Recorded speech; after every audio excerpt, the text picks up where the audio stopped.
오늘 본문은 야곱과 형 에서가 20년 만에 화해한 이후의 이야기입니다. 지지난 시간에 우리 야곱에 대해서 생각해 봤죠.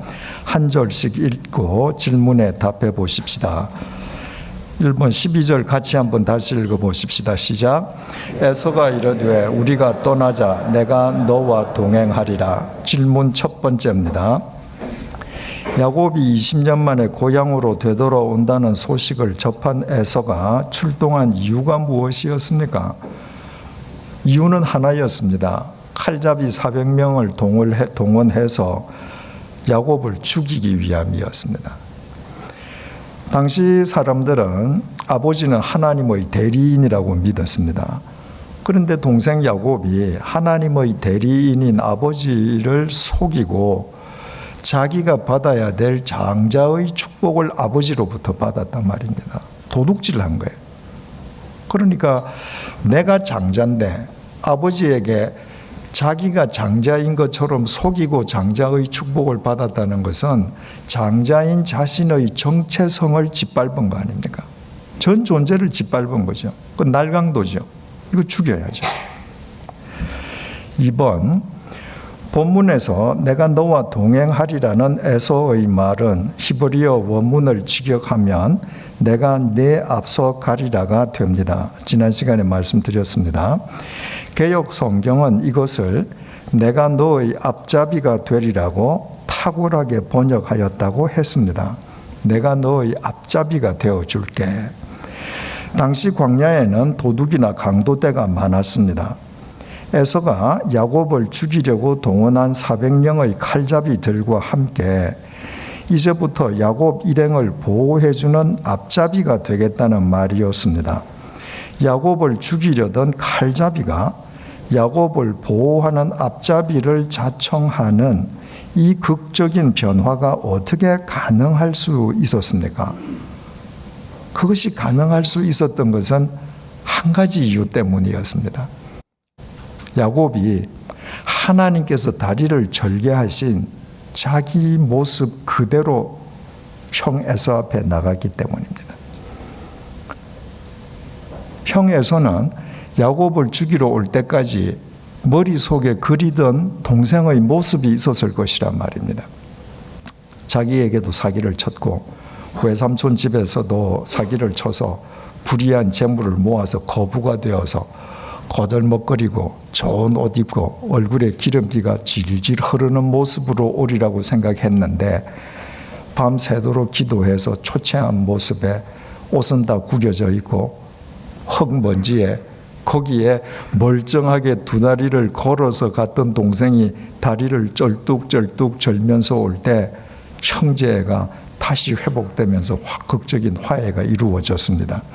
만약에 야곱이 하나님께서 자기의 허벅지 관절을 치셔서 다리를 절개하신 자기의 모습을 위장했더라면 아침이 되어서 흙먼지 구겨진 옷 다 갈아입고 세수하고 머리에 기름 쫙 바르고 그러고 안 좋은 척하고 뽐내면서 갔더라면 맞아 죽는 거죠.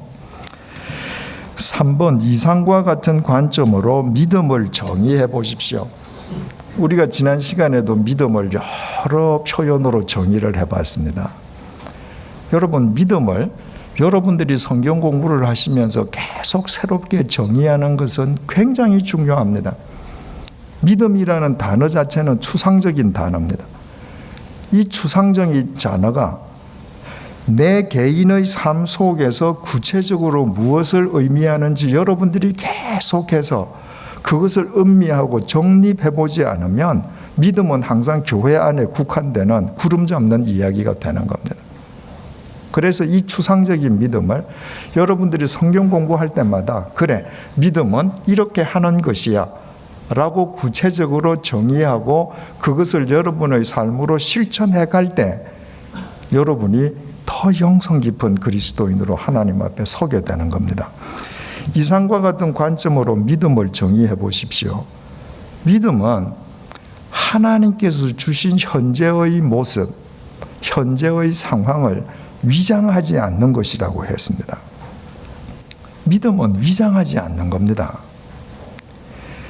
여러분, 사람을 압도하는 감동과 힘은 자신을 위장하지 않는 가식 없는 삶에서부터 나옵니다. 자기를 위장하는 삶, 가식적인 삶, 아무리 미사여구를 써도 한순간은 감동받을 수 있을런지 모르지만 그 사람의 삶이, 말이 다른 사람의 삶을 변화시키는 근원적인 감동을 가져다 주지는 못합니다. 우리가 주일 예배 시간에 사도행전을 보면서 베스도 총독 법정에서 있었던 바울에 대한 청문회에 대해서 우리가 이제 여러 주 동안 같이 배우지 않았습니까?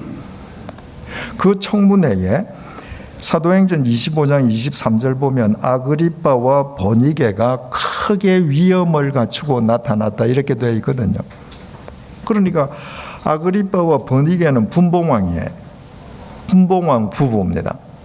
그 분봉왕 부부가 로마 제국 황제가 파송한 로마 총독이 부임해서 지금 인사 상견례하러 간 겁니다.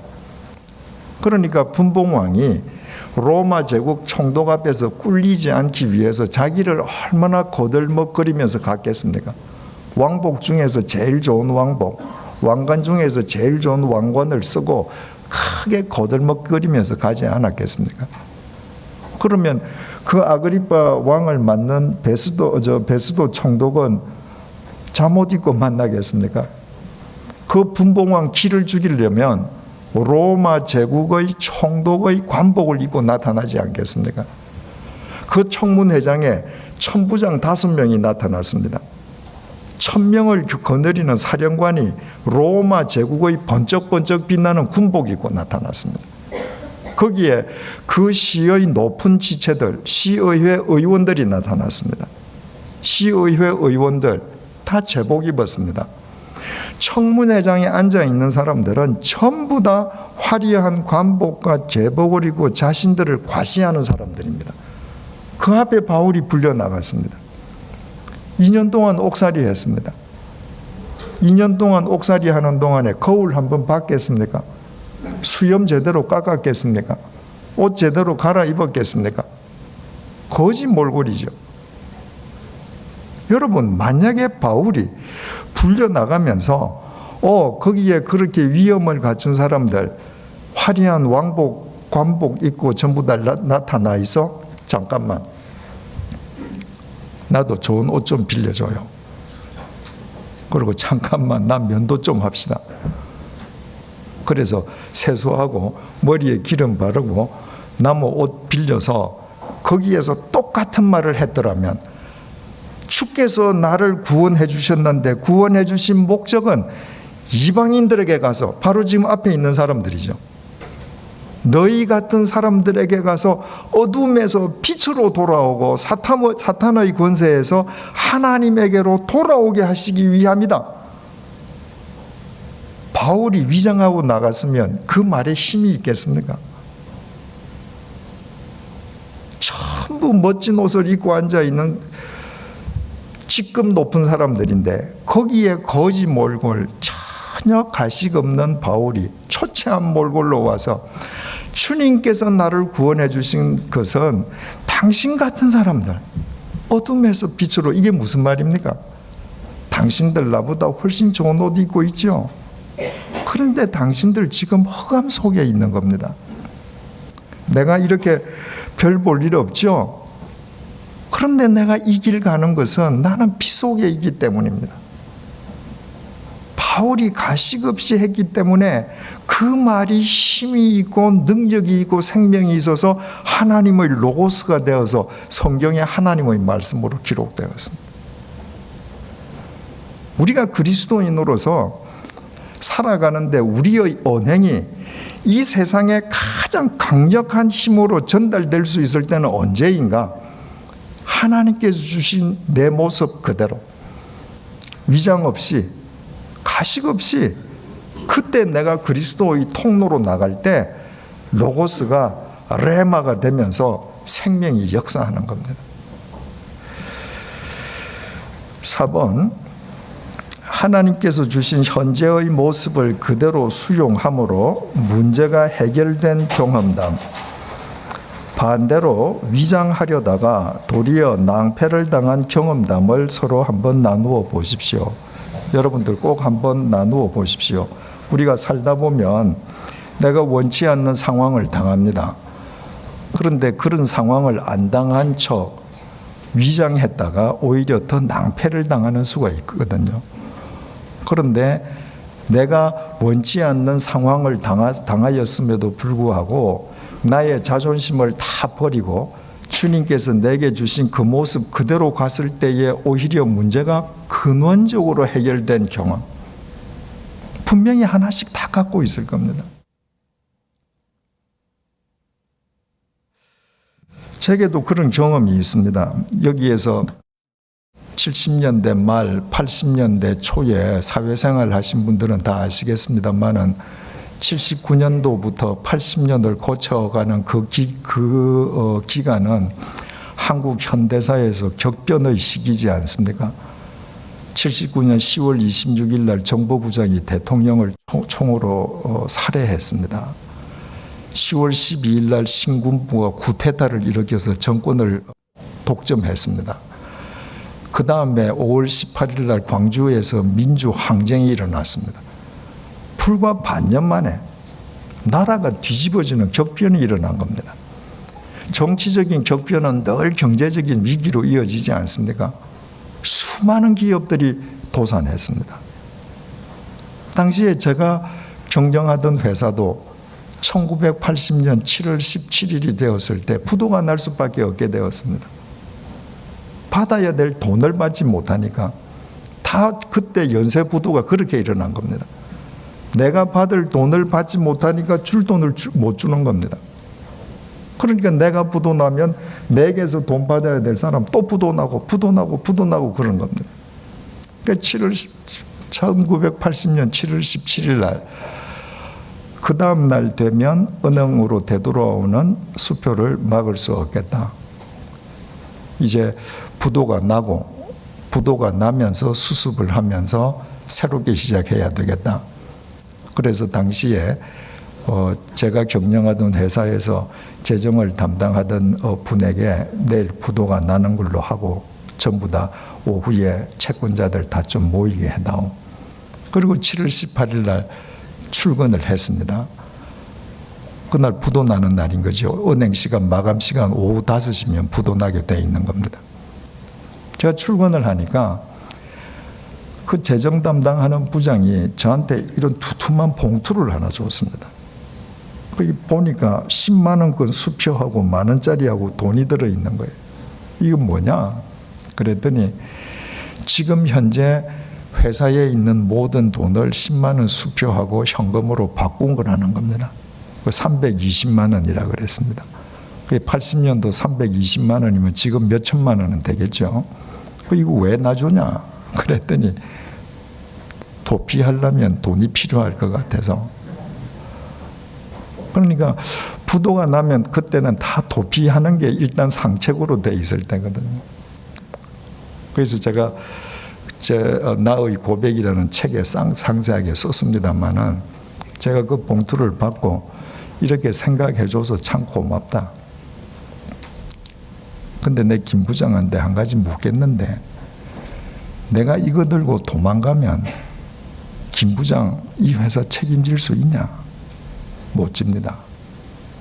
그럼 나보고 도망가라는 거는 이 회사 재기 안 된다는 얘기네. 그렇습니다. 일단 이런 시대에는 부도 한 번 나면 재기 안 됩니다. 그래서 제가 그 김 부장이라는 분한테 그렇게 얘기했습니다.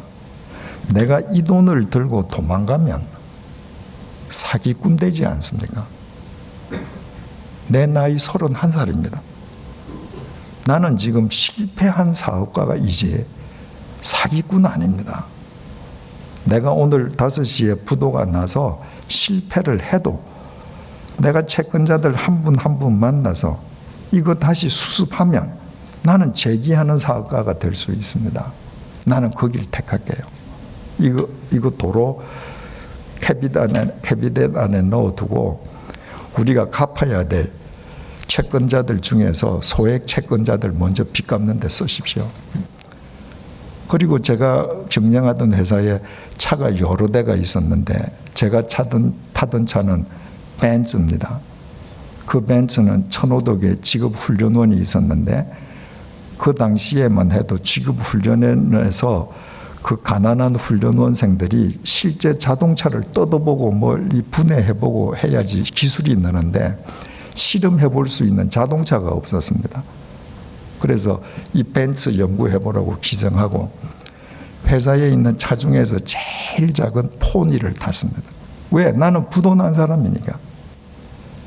그리고 채권자들을 만나서 채권자들이 부도가 나면 회사가 가장 어려운 거는 부도를 낸 사주가 부도를 내고 뒷돈을 챙겼을 거다. 재산을 빼돌렸을 거다. 이거거든요. 나는 1원도 재산 빼돌리지 않았다. 그리고 내 젊음을 다 바쳐서라도 여러분 돈 반드시 갚는다. 그래서 수습이 됐습니다.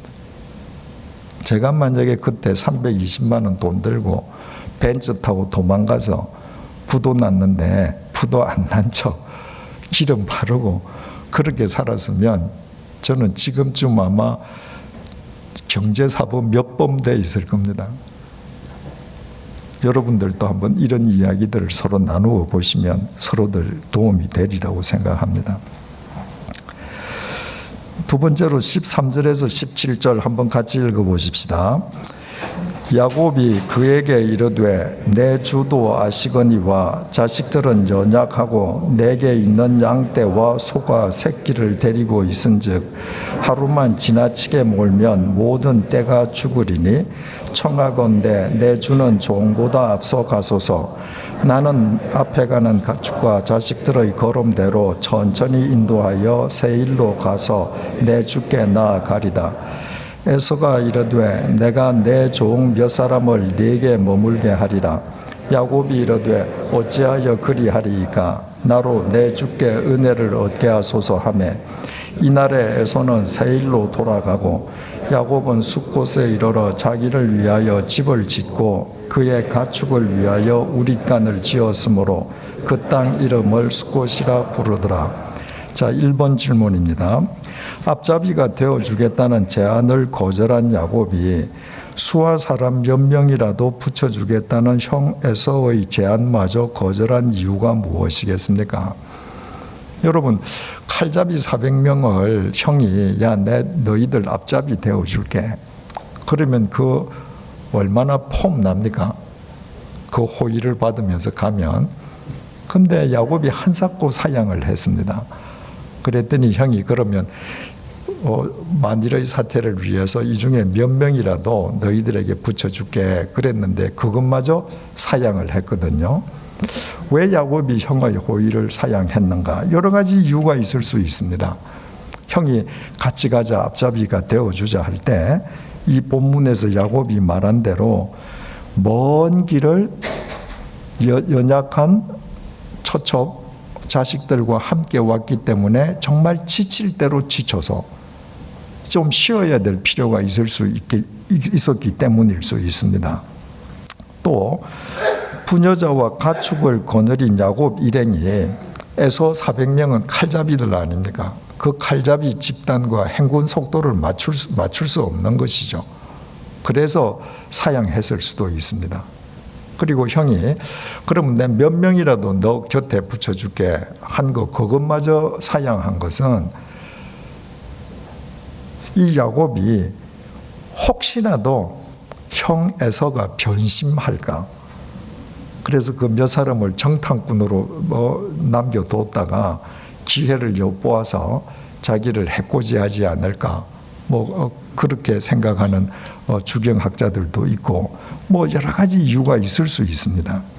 그런데 가장 결정적인 이유는 야곱과 에서의 목적지가 서로 달랐기 때문입니다. 형제는 형제인데 서로 가는 목적지가 다른 겁니다. 여기에 16절을 보면 이 나라의 에서는 세일로 돌아가고 이렇게 돼 있지 않습니까? 그러니까 에서가 정착한 곳은 세일입니다. 그런데 당시 에서의 거주지 세일은 사해 남서쪽에 위치한 지역으로 가나안 땅을 벗어나 있는 지역입니다. 그러니까 에서는 애당초 하나님께서 아브라함에게 약속하신 가나안 땅에는 관심이 없는 사람이에요. 그러니까 그는 벌써부터 가나안 지경을 벗어나서 세일 땅에 정착을 한 겁니다. 그런데 야곱이 하란에 있다가 되돌아가는 곳이 어디 제3의 지대로 가는 곳이 아니지 않습니까? 하나님의 약속을 따라서 내가 너 조상 아브라함에게 주겠다고 한 그 땅으로 너 돌아가라. 그래서 지금 야곱은 할아버지 아브라함, 아버지 이삭에게 하나님께서 약속하셨던 그 언약의 땅을 목적으로 오고 있는 겁니다. 그러니까 어차피 목적하는 바가 달랐기 때문에 형 에서의 그 호의를 야곱은 사양하는 거죠. 형이 가는 그 세일을 계속 따라갈 수가 없는 것입니다. 여기에서 우리가 깨달을 수 있는 것은 우리가 정말 하나님의 언약을 믿고 가나안을 우리 삶의 목적으로 삼았다면 가나안을 향해 가는 사람은 좌로나 우로나 치우치면 안 된다는 겁니다. 야곱이 가나안에서 벗어났지만 그러나 하나님의 언약을 믿고 되돌아갈 때에는 오로지 그 방향으로 간다는 겁니다. 우리가 이 가나안을 향하는 우리의 중심이 어떠해야 하는가와 관련해서 사무엘상 6장에 등장하는 그 베세메스로 향하는 두 마리의 소를 우리가 깊이 본받아야 될 필요가 있습니다. 엘리 제사장 때 블레셋과 이스라엘이 전투를 벌이다가 불행하게도 이스라엘이 하나님의 법궤를 탈취당하지 빼앗기지 않습니까? 그러니까 블레셋 군대는 전투에서 승리한 것뿐만 아니라 상대가 믿는 신의 법궤를 빼앗았으니까 이거는 압승한 겁니다. 그 전리품으로 하나님의 법궤를 가져왔는데 하나님의 법궤를 두는 곳마다 재앙이 일어난단 말입니다. 도시를 옮겨도 옮긴 도시에서 재앙이 계속 일어납니다. 그러니까 블레셋 사람들이 이상하다. 이 하나님의 법궤가 옮겨가는 데마다 재앙이 있는 것이 이게 정말 이 법궤가 하나님의 법궤고 하나님이 살아계셔서 하나님께서 내리시는 재앙인가? 아니면 이게 우연의 연속인가? 우리 한번 확인해 보자. 어떤 식으로 확인할까? 그들이 확인한 방법이 새 수레를 만들어라. 예전에는 수레를 만드는 데에 그 공작 기구라든지 공정이 지금처럼 정교하지 않지 않습니까? 그러니까 새 수레를 만들면 이 바퀴가 질이 날 때까지는 굉장히 힘이 듭니다. 새 수레는 끌기가 그만큼 힘이 드는 거예요. 사람이 끌어도 힘이 들고 그 수레를 끄는 소도 힘이 더 들게 되어 있습니다. 새 수레를 만들고 한 번도 멍에 매어 보지 않는 암소 2마리를 선택해라. 멍에는 어릴 때 송아지 때부터 멍에를 매어야 이게 큰 소가 되어서도 멍에를 맬 때에 반항하지 않거든요. 그런데 큰 소가 되기까지 한 번도 멍에를 안 매보았다. 그 큰 소 등에다가 무거운 나무 멍에를 올려보십시오. 가만히 있겠습니까? 거기에 2마리를 데리고 와라. 2마리에게 한 멍에를 씌우자. 그러면 한 번도 멍에를 안 메어본 2마리가 보조를 맞추어서 걸을 수 있겠습니까? 보조를 맞출 수가 없는 것이죠. 상식적으로. 거기에다가 2마리 암소인데 젖이 나는 암소 2마리를 대접하라. 그리고 그 2마리의 새끼 송아지들은 떼서 집에다가 넣어놓으라. 그리고 그 멍에 메어 보지 아니한 젖나는 2 암소에게 멍에를 메우고 새 수레를 매달아서 그 위에 하나님의 법궤를 올려놓고 이 소 두 마리로 하여금 블레셋 땅에서 가나안 땅에 있는 베세메스 쪽으로 올라가게 해보자. 상식적으로는 그 소들은 절대로 안 가거든요. 갈 수가 없죠. 새수레니까 무겁지요. 평생 처음 메어보는 멍에인데 한 마리도 아니고 두 마리죠. 송아지는 집에서 울어대죠. 동물은 모성애가 그야말로 동물적인데 그 젖나는 소가 새끼를 두고 가겠습니까? 상식적으로는 안 간단 말이죠. 그러니까 이 두 소가 하나님의 법궤를 싣고서 베세메스로 안 가면 이 재앙은 우연의 연속으로 일어난 것이고, 상식적으로는 도저히 있을 수 없는데 이 소 두 마리가 그 새수레를 끌고 베세메스까지 가면 이 재앙은 하나님이 내린 재앙으로 우리가 안 받아들일 수 없지 않겠냐. 한번 해보자. 그리고 새수레를 가져다가 암소 두 마리에게 한 번도 멍에 메어 보지 않은 암소 두 마리에게 멍에를 메고 그 위에 법궤를 실었습니다. 그리고 송아지는 우리에 가두었습니다. 송아지가 울지 않겠습니까? 그런데 사무엘상 6장 12절이 이렇게 증언합니다. 암소가 베세메스의 길로 바로 행하여 대로로 가며 갈 때에 울고 좌우로 치우치지 아니하였다. 암소 두 마리가 새끼를 생각하면서 웁니다. 울부짖습니다. 그럼에도 불구하고 좌우로 치우치지 아니하고 가나안 땅으로 향해 갔다.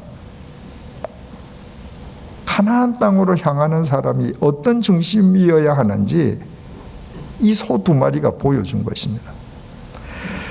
이번 가나안을 목적지로 삼은 당신이 지금 좌우로 치우치고 있다면 그 이유는 무엇입니까? 그리고 그것은 무엇을 의미합니까? 가나안을 목적지로 삼고서 우리가 시도 때도 없이 좌우로 치우치고 있는 것은 간단합니다. 하나님을 믿는다고 하면서도 하나님의 절대성을 믿지 못하기 때문입니다. 세상의 것이 더 크게 보이는 거예요. 여러분, 세상의 것은 아무리 커도 상대적이지 않습니까? 이건 없어지는 겁니다. 유한한 겁니다. 하나님만 절대적이에요. 그걸 알 때 내가 울면서도 가나안 땅을 향할 수 있고 울면서도 뿌려야 될 씨를 뿌릴 수 있는 겁니다. 그런데 내가 좌우로 치우치고 있다면 그 의미는 무슨 의미인가? 베세메스로 향하던 두 마리의 암소보다도 못하다는 겁니다.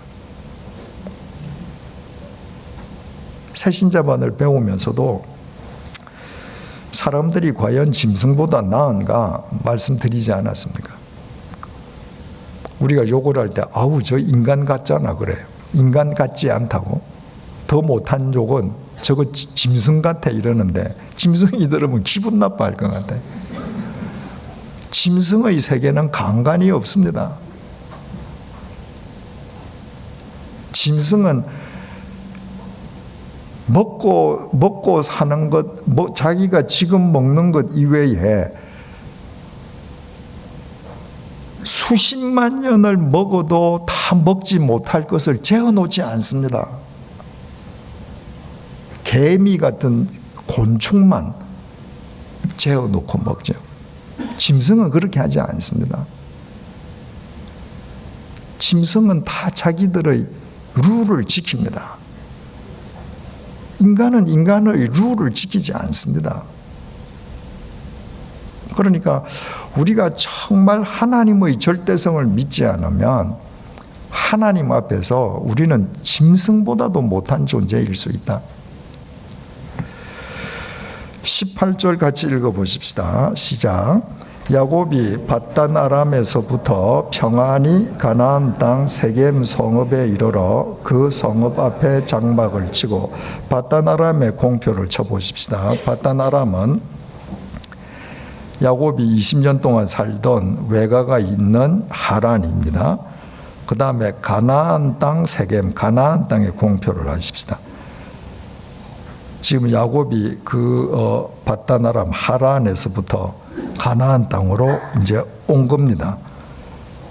그러니까 에서와 헤어진 야곱은 가족들을 데리고 상당 기간 동안 요단강 동편 숲곳에서 체류하다가 마침내 가나안 땅으로 입성해서 세겜에 장막을 이제 세운 겁니다. 1번, 만약 본문에서 가장 중요한 단어를 하나를 고른다고 하면 어떤 단어를 고르시겠습니까? 예? 평안이. 예, 저도 그렇습니다. 평안이라는 단어를 고르겠습니다. 두 번째, 그 단어가 강조하고자 하는 것은 무엇입니까? 바꾸어 말해서 그 단어가 이 본문에서 가장 중요하다면 그 까닭이 뭐냐 이 말인데, 바단 아람 하란에서부터 야곱이 하나님의 약속의 언약을 믿고 가나안 땅 세겜에 올 때까지의 그 거리는 700km입니다.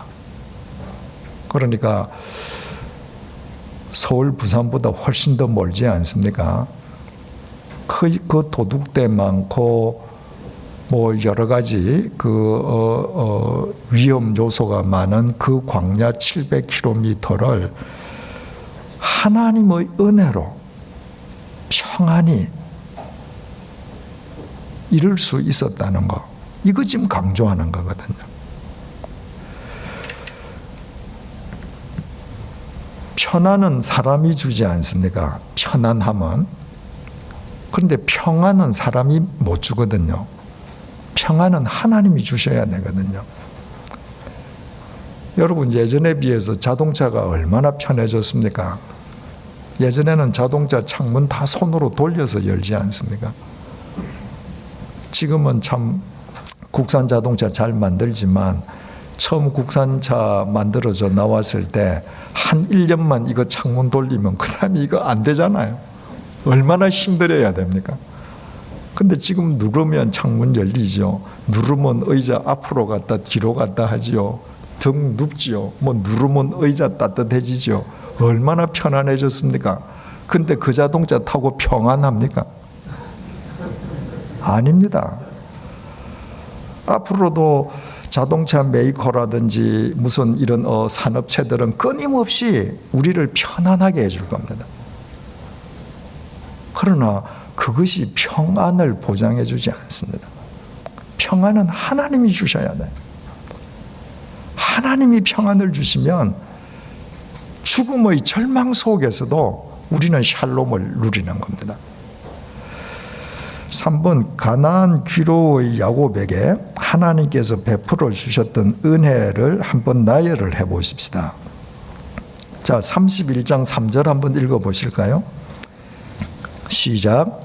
여호와께서 야곱에게 이르시되 내 조상의 땅 내 족속에게로 돌아가라. 내가 너와 함께 있으리라 하신지라. 야곱이 20년 동안 외삼촌 집에 살면서 외삼촌한테 속이고 그러면서 결과적으로 떳떳하지 못한 방법으로 큰 재산을 일구었습니다. 그랬더니 외삼촌의 자식들, 사촌들이 뭔가 얼굴빛, 눈빛이 이상해졌습니다. 가만히 있다가는 뭔가 크게 당하겠거든요. 그 두려운 순간에 하나님께서 당신의 언약을 야곱에게 주는 겁니다. 내 조상의 땅, 내 족속에게로 돌아가라. 내가 너와 함께 있으리라. 왜 그 사기꾼 같은 야곱한테 그렇게 하신다 그랬죠? 하나님께서 아브라함에게 당신의 이름을 걸고 맹세하신 것을 지켜주시기 위해서, 내가 내 이름을 걸고 맹세하거니와 이 땅을 너와 네 후손에게 주리라. 그 불안한 상황 속에서 야곱이 이 하나님의 말씀을 들을 때에 평안을 누리지 않겠습니까? 31장 29절 한번 보십시다. 31장 29절 시작. 너를 해할 만한 능력이 내 손에 있으나 너희 아버지의 하나님이 어젯밤에 내게 말씀하시기를 너는 삼가 야곱에게 선악간에 말하지 말라 하셨느니라. 야곱이 결국은 그 외삼촌과 사촌들이 겁이 나서 처첩들을 거느리고 도주하지 않습니까? 그러다가 외삼촌의 추격대에 붙잡힙니다. 그런데 야곱을 붙잡기 전날 밤에 그 외삼촌한테 하나님께서 나타나셔서 너 야곱한테 선악간에 따지지 마라. 하나님께서 외삼촌 라반에게 이렇게 말씀하시지 않았으면 야곱은 외삼촌의 칼에 맞아 죽었을 겁니다. 하나님께서 왜 이렇게 하시는가? 선악간에 따지는 건 내가 따지니까. 우리가 계속 앞으로 살펴보겠습니다만은 심은 대로 거둔다고 하지 않습니까? 그러면 하나님께서 야곱이 이렇게 잘못을 저지르고 했는데 그거 다 덮어두셨는가? 아닙니다. 야곱이 형 에서 속이고 삼촌 속이고 20년 동안 그런 삶을 살지 않았습니까? 그 결과로 자기 자식이 자기 사랑하는 요셉을 팔아먹어서 그 요셉을 만날 때까지 딱 20년 걸립니다. 20년 동안 야곱은 피멍을 안고 살았습니다. 하나님께서 따지신 거예요. 내가 이렇게 따질 테니까 라반 니는 따지지 마라. 그러니까 우리가 자칫 잘못 생각하면 이 야곱이 이렇게 엉터리 삶을 살았는데 하나님께서 당신의 언약을 위해서 다 덮어주셨다. 아닙니다. 하나님께서는 야곱도 사랑하시기 때문에 그 야곱으로 하여금 뿌린 대로 거두게 함으로써 하나님 앞에서 그 영혼이 바로 서게 해주시는 거죠. 31장 1절에서 2절 한번 보십시다. 시작. 야곱이 길을 가는데 하나님의 사자들이 그를 만난지라. 야곱이 그들을 볼 때에 이르기를 이는 하나님의 군대라 하고 그 땅 이름을 마하나임이라 하였더라. 가나안으로 돌아가는 야곱을 하나님께서 당신의 군대로 함께 해주시는 겁니다. 32장 28절 한번 읽어보실까요? 32장 28절 시작. 그가 이르되 내 이름을 다시는 야곱이라 부를 것이 아니요 이스라엘이라 부를 것이니 이는 내가 하나님과 및 사람들과 겨루어 이겼음이니라. 야복강에서 하나님께서 야곱에게 새 이름을 주시지 않습니까? 이스라엘이라 해라. 네가 하나님과 겨루어 이겼다. 그 말은 하나님께서 져주셨다. 그러니까 하나님께서 야곱에게 저 주시는 당신의 그 사랑을 야곱으로 하여금 인격적으로 경험하게 해주시는 겁니다. 33장 4절 한번 읽어보실까요? 33장 4절 시작. 에서가 달려와서 그를 맞이하여 안고 목을 어긋 맞추어 그와 입 맞추고 서로 우니라. 하나님께서 야곱의 허벅지 관절을 치심으로 형 에서와 극적인 화해가 일어나게 하셨습니다. 자 보십시오. 야곱이 밧단 아람에서 700km 떨어진 가나안에 입성하기까지 하나님께서 이 모든 은혜 가운데에 단 한 은혜라도 베풀어 주시지 않았더라면 야곱은 절대로 평안히 가나안에 되돌아갈 수 없었습니다. 지금 이 본문은 바로 그 은혜 속에서 바울이 밧단 아람에서 가나안 땅 세겜에 평안히 장막을 칠 수 있었다. 이걸 일깨워 주는 것입니다. 4번 여기에서 믿음을 새롭게 정의해 보십시다. 믿음은 에벤에셀의 하나님을 믿는 것입니다. 에벤에셀의 하나님을 믿는 것. 에벤에셀이 뭡니까 뜻이? 여기까지 도우셨다. 사무엘이 블레셋과의 전투에서 승리한 이후에 사무엘상 7장 12절을 통해서 이렇게 말했습니다. 사무엘이 돌을 취하여 미스바와 센 사이에 세워 이르되 여호와께서 여기까지 우리를 도우셨다 하고 그 이름을 에벤에셀이라 하니라. 그러니까 사무엘이 지난 날을 되돌아보면서 우리가 지금 살아있는 여기까지 하나님께서 도우셨다. 이건 무슨 말이에요? 지금까지 계속 하나님이 도와오셨다는 거예요. 그 하나님의 도우심의 결과로 우리가 여기에 서 있다는 겁니다. 그 사기꾼 야곱이 가나안 땅에 어떻게 장막을 칠 수 있었는가? 에벤에셀의 하나님의 은혜 때문에 된 겁니다. 내가 지금 존재하고 있다는 것, 이것 자체가 에벤에셀 하나님의 은혜의 결과이거든요. 그걸 믿는 것이 믿음입니다. 어젯밤에도 우리가 잠을 잘 때, 야, 심장아 뛰어라. 그러고 뭐 심장에 배터리 넣어준 거 아니지 않습니까? 나를 위해서 내가 잠자는데 심장이 뛰어줄 거라는 생각도 안 하고 그냥 우리 골아 떨어져서 자지 않았습니까? 그래도 하나님은 우리 심장을 뛰게 해주셨습니다. 그러니까 내가 여기까지 온 모든 것이 하나님의 은혜임을 아는 사람만 범사에 감사하는 겁니다. 이 에벤에셀의 하나님을 믿지 못하면 지금 내 앞에 내 계산과 어긋나는 상황이 벌어지면 우리는 하나님을 원망할 수밖에 없는 겁니다. 4번 19절 시작. 그가 장막을 친 밭을 세겜의 아버지 하몰의 아들들의 손에서 베크시타에 샀으며, 야곱이 가나안 땅으로 입성을 해서 세겜 성읍에서 이제 장막을 쳤단 말입니다. 그리고 자기가 장막을 친 그 땅을 땅 주인에게서 베크시타에 샀습니다. 크시타라고 하는 것은 사전상으로는 금을 의미하기도 하고 은을 의미하기도 하고 양을 뜻하기도 합니다. 그런데 이것이 정확하게 어느 정도의 가치를 의미하는 단위이냐, 그건 알려져 있지 않습니다. 여하튼 중요한 것은 요셉이 가나안 땅에 들어가서 제일 먼저 한 게 돈을 주고 자기가 장막 친 땅을 샀다는 겁니다. 야곱의 이와 같은 행동은 누구를 연상하게 합니까? 제일 먼저 돈 주고 땅부터 샀다. 누구를 연상시킵니까? 부동산 투기꾼? 뭐 복부인? 아브라함의 아내 사라가 죽었습니다. 그때 아브라함은 자기 아내를 헤브론에 있는 에그론이라는 사람의 밭 한가운데에 있는 막벨라 굴에 자기 아내를 매장하기를 원했습니다. 이스라엘은 기후가 건조하기 때문에 우리처럼 땅에 매장하는 것이 아니라 시신을 동굴 속에 안치하지 않습니까? 그런데 그 땅 주인 에브론이 아브라함하고 평소에 친하기 때문에 그 땅을 공짜로 주겠다고 그랬습니다.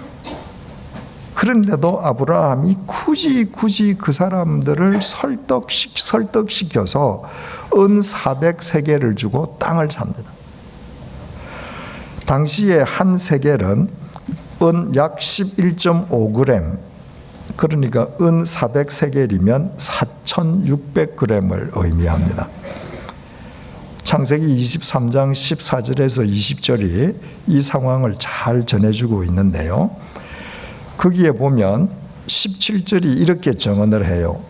마므레 앞 막벨라에 있는 에브론의 밭, 곧 그 밭과 거기에 속한 굴과 그 밭과 그 주위에 둘린 모든 나무가 성문에 들어온 모든 헷 족속이 보는 데서 아브라함의 소유로 확정되었다.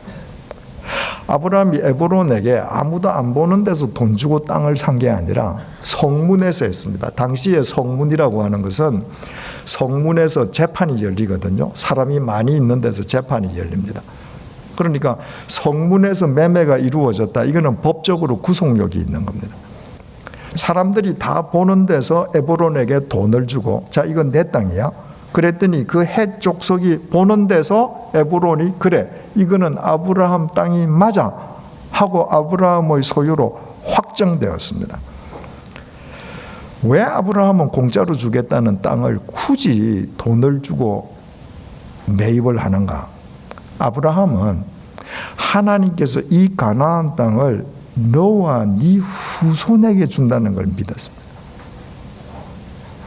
내가 죽고 난 다음에 어떤 우여곡절이 있다 할지라도 하나님께서 이 언약의 땅을 내 후손에게 준다는 것을 아브라함은 굳게 믿었습니다. 그러므로 그 언약의 땅을 가져야 될 그 후손들을 위해서 아브라함이 자기 시대에 지금 확실한 담보를 만들어 놓는 겁니다.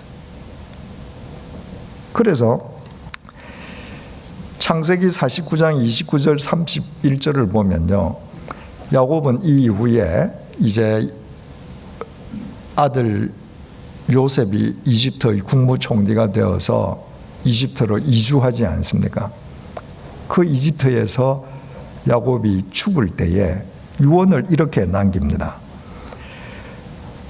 내가 이집트에서 죽으면 내 시체를 이집트에 묻지 말고 헤브론에 있는 그 막벨라 굴 거기에 가서 묻으라. 그것은 아브라함이 헷사람 에브론에게서 밭과 함께 사서 그의 매장지로 삼았으므로 우리 할아버지가 돈 주고 그 땅을 소유지로 삼았으므로 아브라함과 그의 아내 사라가 거기 당사되었고 할아버지와 할머니도 거기 묻혔고 이삭과 그의 아내 리브가도 거기에 장사되었으며 우리 아버지 어머니도 거기 장사되었고 나도 레아를 그곳에 장사하였느니라. 내 큰 아내 레아가 죽었을 때 나도 내 아내를 거기 묻었다. 지금 이집트에서 죽는 겁니다. 그런데 아브라함이 돈을 주고 확실하게 근거지를 마련해 두었기 때문에 야곱은 이집트에서 죽으면서 자기 후손들에게 너희들이 앞으로도 아무리 세월이 흘러도 너희들이 뿌리를 박을 곳은 이집트가 아니다. 하나님께서 우리 조상에게 약속하신 땅, 그래서 우리 할아버지가 근거지를 만들어 둔 땅, 그 가나안이다. 이것을 유언을 통해서 확정시켜 주는 겁니다. 그래서 요셉이 바로 왕의 허가를 얻어서 아버지 시신을 가지고 가나안 땅 막벨라 굴에 매장을 합니다. 그러니까 아브라함이 사둔 이 땅이 이 이스라엘 백성들이 객지 생활을 하면서도 언젠가는 돌아가야 할 이정표가 된 겁니다. 아브라함은 그것을 위해서 그 땅을 샀는데 지금 야곱 역시 그 할아버지가 했던 그것을 그대로 지금 배운 대로 하는 겁니다. 그러니까 20년 만에 가나안 땅에 들어가서 숲곳에 있을 때는 땅을 안 샀는데 가나안 땅에 들어가서 장막을 치자마자 자기가 장막을 친 그 땅을 먼저 사두었습니다. 그러니까 할아버지가 했던 거하고 똑같이 후손들을 위해서 확실한 근거를 또 자기도 확보해 놓는 겁니다. 그러니까 그게 무슨 뭐 1000평, 10,000평, 10만 평이겠습니까? 중요한 것은 하나님께서 언약의 땅으로 주셨던 그것을 내 자식들이 잊지 않도록, 후손들이 잊지 않도록 세계에 어디에 흩어져 있어도 되돌아오도록 믿음으로 교두보를 확보시켰다는 것. 여러분 1978년에 이집트의 사다트 대통령하고 그 이스라엘의 백인 수상이 노벨 평화상을 공동 수상했습니다. 서로 적대 관계였던 이집트와 이스라엘이 평화 협정을 조인을 했거든요. 그 이후부터 이제 적대 관계에서 돌아섭니다. 그런데 그 협정을 성사시켰던 사람이 미국 카터 대통령입니다. 마지막으로 협정을 조인할 때 미국 카터 대통령이 미국 대통령 별장 캠프 데이비드 별장으로 백인 수상하고 사다트 수상을 불렀습니다. 이제 거기에서 최종 합의를 하는데 백인 수상이 뭘 들고 갔는지 아십니까? 구약 성경 들고 갔습니다. 거기에서 편 9절이 바로 우리 할아버지가 가나안 땅 샀다. 세겜 땅 샀다. 가나안 땅이 유태인 것이라는 가장 오래된 계약 문서거든요. 물론 그 협정에서 그 성경의 그 계약 그거를 존중하고 하지는 않았지만 이스라엘 사람들은 지금도 이것이 문서인 겁니다. 우리 할아버지가 샀다, 돈 주고. 너가 할아버지가 이 땅 주인이라고 주장하려면 문서 내봐라. 2번, 이 땅은 이 이후에 어떻게 사용되었는가? 여호수아 24장 32절을 보면요, 요셉이 국무총리로 애굽에서 죽지 않습니까? 요셉이 애굽에서 죽을 때에 유언이 언젠가 하나님께서 너희들을 가나안 땅으로 되돌아가게 하실 때에 내 해골을 가지고 가서 가나안 땅에 묻어라. 요셉도 유언을 그렇게 합니다. 그러니까 내가 국무총리라서 너희들 다 여기 와서 언덕을 입고 살긴 살지만 이 땅은 너희 목적지가 아니야. 가나안 땅 가야 돼. 그거를 자기 해골을 걸고 다시 확인시켜 주는 겁니다. 그래서 400년 노예살이를 끝내고 출애굽을 할 때 출애굽기를 보면 모세가 요셉의 해골을 들고 나왔다 이렇게 되어 있습니다. 400년 동안 이스라엘 백성들은 우리가 돌아가야 될 곳은 가나안이라는 그 요셉의 유언을 잊지 않았던 겁니다.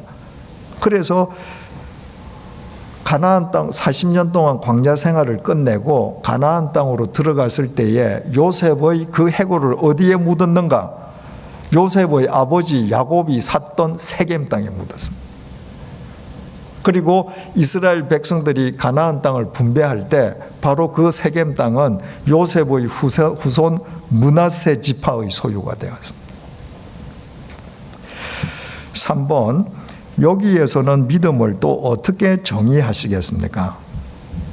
지금 아브라함이 하나님의 언약을 믿었기 때문에 비록 작은 땅이라 할지라도 땅 주인이 거저 주겠다는 거 돈을 주고 샀단 말입니다. 야곱도 가나안 땅에 들어가자마자 제일 먼저 교두보를 확보했단 말입니다. 여기에서 믿음은 어떻게 정의하겠는가? 믿음은 내일이 오늘의 결과임을 믿는 겁니다. 내일은 오늘의 결과입니다. 여러분, 우리 모두 새로운 내일이 오기를 원치 않습니까? 새로운 내일은 하늘에서 그냥 떨어지지 않습니다. 내일은 오늘의 결과예요. 내일이 새로워지기 원하면 오늘 내가 새로운 씨를 뿌려야 되는 겁니다. 내가 오늘 어제와 똑같은 삶을 살면서 나의 내일이 새로워지기를 바란다? 그건 망상이죠. 하나님의 언약을 믿는 사람에게는 그 언약이 성취될 내일을 위해서 오늘 실행해야 될 것이 있는 것을 아는 사람이에요. 왜? 하나님의 언약은 늘 오늘이 아니라 내일 이루어지거든요. 하나님의 언약이 내일 이루어지는 걸 믿는다면 그 언약이 이루어질 내일을 위해서 오늘 내가 뭔가를 해야 되지 않습니까? 천사 가브리엘이 나사렛 동정녀 마리아를 찾아가서 네가 성자 하나님의 어머니가 될 것이다. 오늘이 아니라 미래에 되는 겁니다. 10달 후에 되는 겁니다. 내일 되는 겁니다. 마리아는 그 언약을 믿었습니다. 믿었기 때문에 처녀가 아이를 베면 돌에 맞아 죽는 그 무서운 율법 속에서 돌에 맞아 죽어도 좋다고 그날 성령으로 예수님을 잉태하는 겁니다. 내가 돌에 맞아 죽을까 두려워서 예수님을 잉태하지 않고 내가 내일 거룩한 성모 마리아가 되겠다? 그건 망상이죠. 5번 20절 같이 읽어보십시다. 시작. 거기에 제단을 쌓고 그 이름을 엘로에 이스라엘이라 불렀더라. 1. 야곱이 고백한 엘로에 이스라엘은 아래쪽 각 주에 하나님, 이스라엘의 하나님이라고 풀이되어 있습니다. 엘로의 이스라엘인데 엘이라는 건 하나님이라는 거 아시잖아요. 그죠? 엘, 하나님.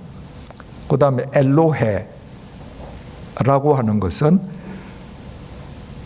전문적인 히브리어 문법 용어로 엘의 연계형이라고 합니다. 그러니까 연계형이라고 하는 것은 엘은 엘인데 누구의 엘이냐, 누구의 엘, 이 말입니다. 그러니까 엘은 하나님이잖아요. 엘로헤는 누구누구의 하나님이라는 말이에요. 그 누구누구의 하나님이라는 말인가? 뒤에 누가 나와요? 이스라엘이 나와요. 그러니까 엘로헤 이스라엘은 하나님이신데 그 하나님은 이스라엘의 하나님이다.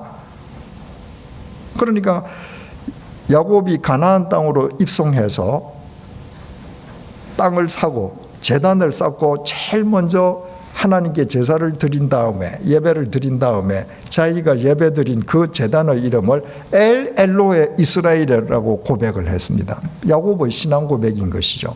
이 1차적인 의미가 무언가? 이스라엘은 야복 강가에서 하나님께서 야곱에게 주신 새 이름이죠. 그러니까 이스라엘은 1차적으로 야곱의 이름 아닙니까? 그러니까 1차적인 의미는 엘로헤 야곱이죠. 하나님, 나의 하나님이 있다는 겁니다. 이스라엘은 지금 야곱 내 이름이니까 야곱이 엘로헤 이스라엘이라고 했다는 것은 하나님인데 그 하나님이 나의 하나님이시더라는 겁니다. 32장 9절은 가나안 땅으로 돌아가면서 형 에서와 화해하기 위해서 물량 공세를 펼치고도 야곱이 도대체 불안해서 벗어날 수 없어서 기도하는 기도 내용인데 한번 같이 읽어보십시다. 32장 9절 시작. 야곱이 또 이르되 내 조부 아브라함의 하나님 내 아버지 이삭의 하나님 여호와여 주께서 전에 내게 명하시기를 내 고향 네 족속에게로 돌아가라 내가 네게 은혜를 베풀리라 하셨나이다. 이때까지만 해도 하나님은 누구 하나님이에요? 할아버지 하나님이에요. 우리 아버지 하나님이에요.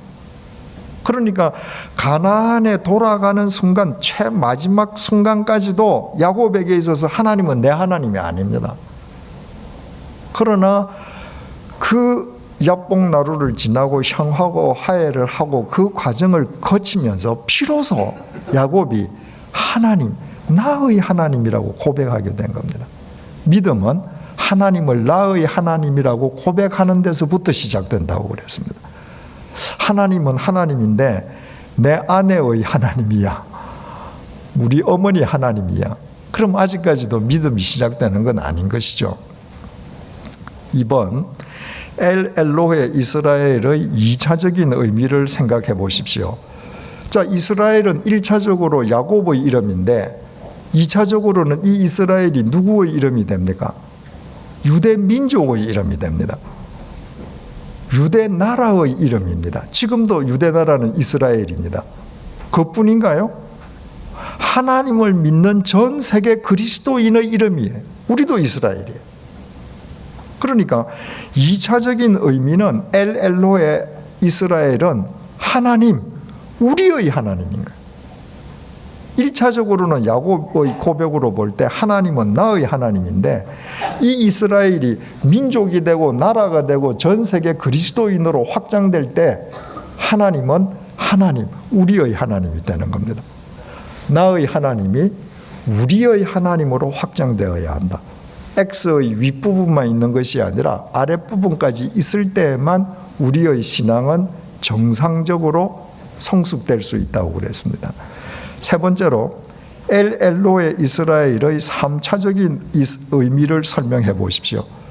3차적인 의미, 이스라엘의 의미는 뭐라고 그랬습니까? 저주시는 하나님. 그렇게 3차적인 의미는 하나님, 저주시는 하나님이라는 뜻입니다.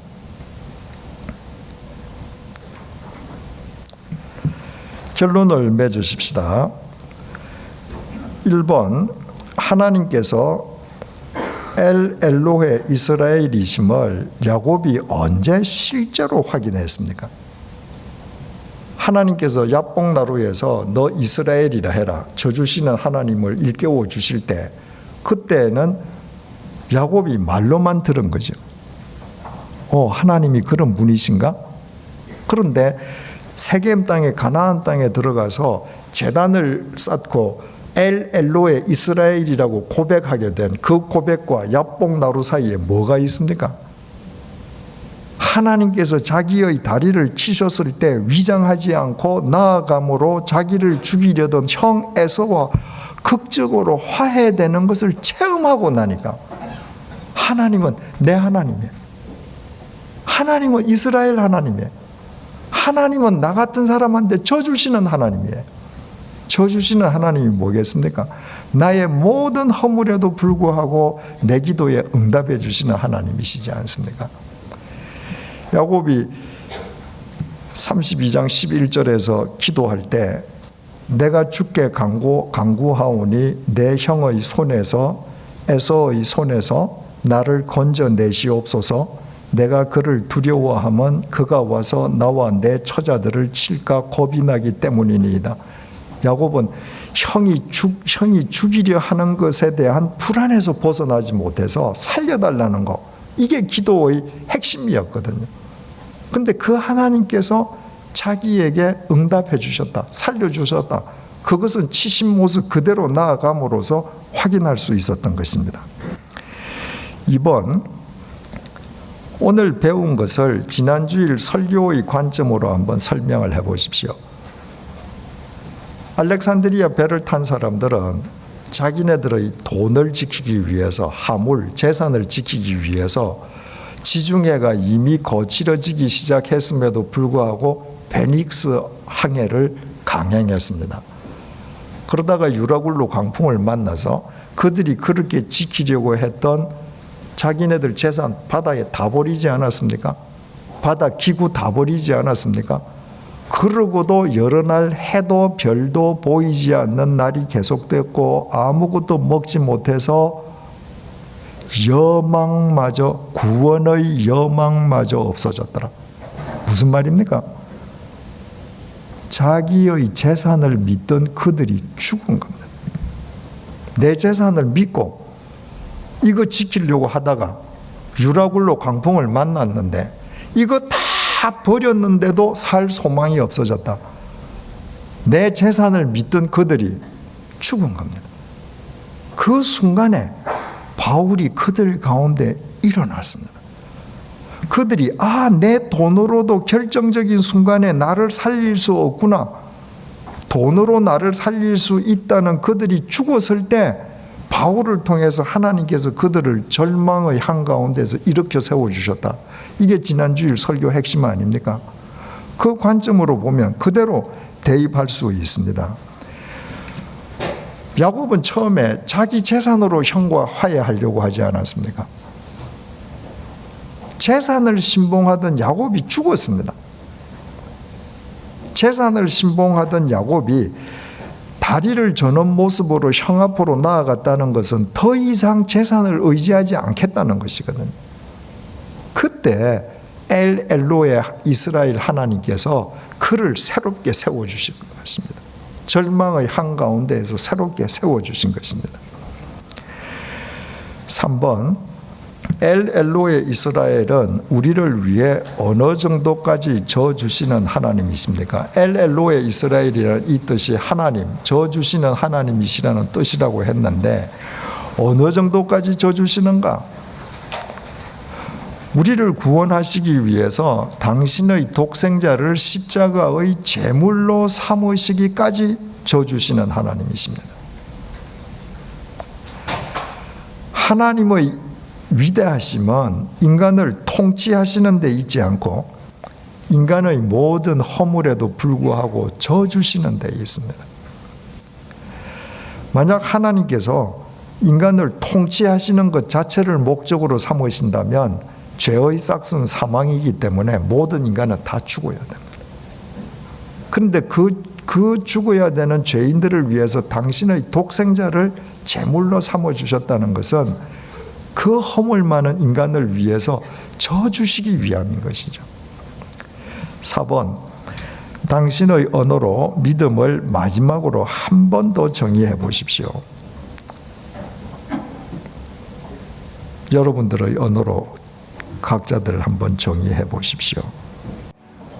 하나님 아버지, 이 세상의 소유를 신봉하면서 소유를 위해서라면 거짓말도 하고 사람도 속이고 사기도 치고 다른 사람의 뒷발꿈치를 잡으며 살던 야곱이 죽고 하나님 아버지께서 주신 모습 그대로 나아가는 삶을 수용했을 때 그는 엘로헤 이스라엘 하나님을 고백하면서 이스라엘로 새로운 삶을 살 수 있게 되었습니다. 자신들의 소유를 지키기 위해서 베닉스 항해를 강행했던 사람들이 유라굴로 광풍 속에서 자신들이 위험을 무릅쓰면서도 지키려 했던 모든 재산을 다 바다에 던지고서도 살 여망마저 없어졌을 그때에 바울을 통해 하나님께서 그들을 절망의 한가운데에 세워주셨습니다. 주님, 우리는 하나님을 믿는다고 하면서도 가나안을 향하면서 여전히 좌로 우로 치우치고 있고 여전히 하나님보다 세상의 것들을 더 절대적으로 믿고 있습니다. 주님, 우리의 어리석음을 용서해 주시고 이 어리석은 우리의 옛사람이 오늘 야뽕나루에서 죽어지게 해주시기를 간구합니다. 그리하여 우리 역시 엘로헤 이스라엘 하나님과 함께 동행하는 새로운 삶을 살 수 있도록 도와주시고 어떤 유라굴로 광풍 속에서도 절망의 한가운데에서도 주님 손 붙잡고 일어서는 멋진 삶을 살아가도록 은혜 베풀어 주시옵소서. 우리 주 예수 그리스도의 은혜와 하나님의 사랑과 성령의 교통하심이 엘로헤 이스라엘 하나님과 동행하며 살아가기를 소망하고 결단하는 주님의 사람들과 100주년 기념교회 위에 이제로부터 영원토록 함께해 주시기를 간절히 축원하옵나이다. 아멘.